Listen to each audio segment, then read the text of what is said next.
Seni sevmeyim günah, seni sevmeyim xəta. Mənə qəddar olmusan, görmədim səndə vəfa. Sevgi dərd oldu mənə, gəldi başıma min bəla.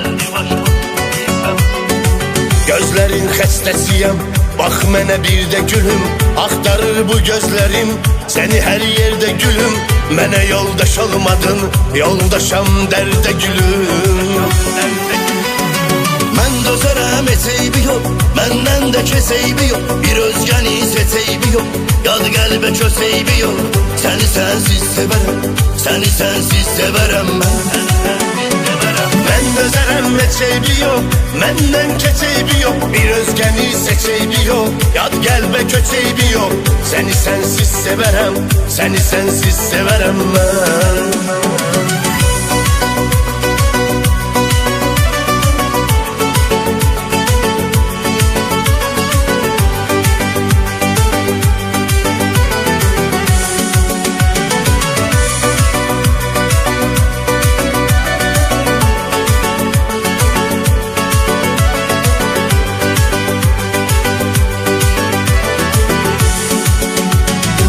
Gecənin sirdaşıyım, gör bu zülmətdə məni. Sənə mən neyləmişəm, qoydun əsrətdə məni. Yenə qəmli üzgünəm, gəl izlə xəlvətdə məni. Zamanın hökmünə bax, bu qarə taliyə bax. O indi məndən uzaq, mən indi ondan uzaq. Belə olmur yaşamaq, belə olmur nəfəs almaq. Mən dözərəm, heç eybi yox, məndən də kes eybi yox. Bir özgəni seçeybi yox, yad qəlbə kös eybi yox. Səni sənsiz sevərəm, səni sənsiz sevərəm mən. Mən dözərəm, heç eybi yox, məndən keç eybi yox. Bir özgəni seçeybi yox, yad qəlbə köç eybi yox. Səni sənsiz sevərəm, səni sənsiz sevərəm mən.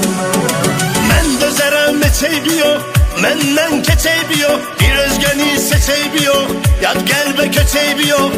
Səni sənsiz sevərəm, səni sənsiz sevərəm mən. Mən dözərəm, heç eybi yox, məndən də keç eybi yox. Bir özgəni seçeybi yox, yad qəlbə köç eybi yox. Səni sənsiz sevərəm, səni sənsiz sevərəm mən. Mən dözərəm, heç eybi yox, məndən də kes eybi yox. Bir özgəni seçeybi yox, yad qəlbə kös eybi yox. Səni sənsiz sevərəm, səni sənsiz sevərəm mən.